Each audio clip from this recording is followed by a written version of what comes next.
I've been living with this this idea for a film for a very long time. When I was 13 years old, I wrote a poem based on the Noah story. I ended up winning a contest, and it just gave me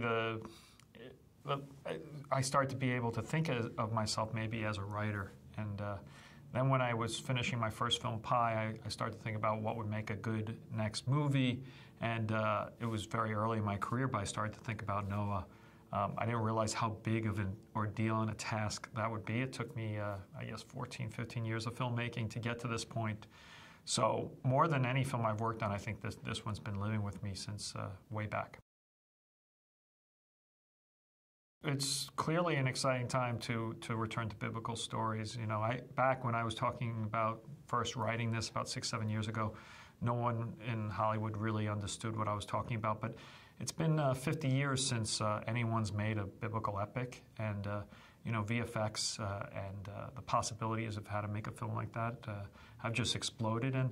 And in reality, you know, our original superheroes were characters in the Bible. So these are the original superhero stories, and it'll be very exciting for people who have forgotten how amazing these stories are. So I was really focused on making this film available for you know, believers as well as non-believers. When I first started pitching the story to the studio, you know, there was a lot of like, how are you going to do Noah? You know, because there's a lot of preconceptions about Noah.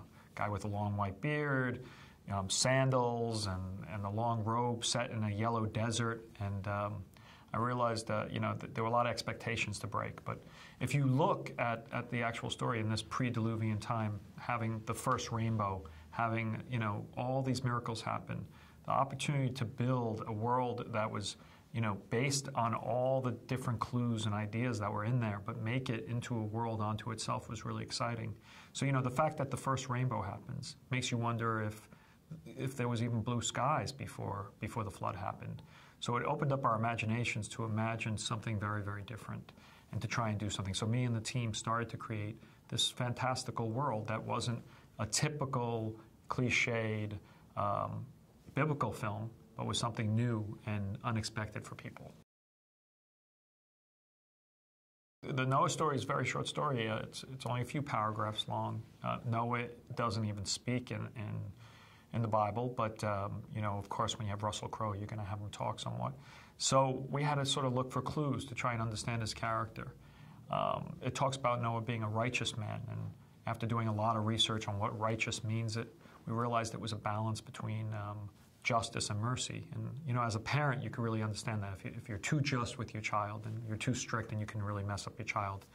If you're too merciful with your child, then they don't learn a lesson, and it could go bad in another way. So being a good parent is having a good balance of justice and mercy.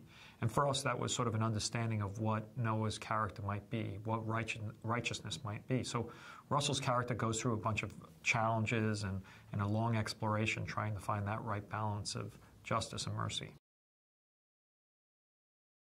When most people think about the Noah story, you know, we all know the kid's toy, you know.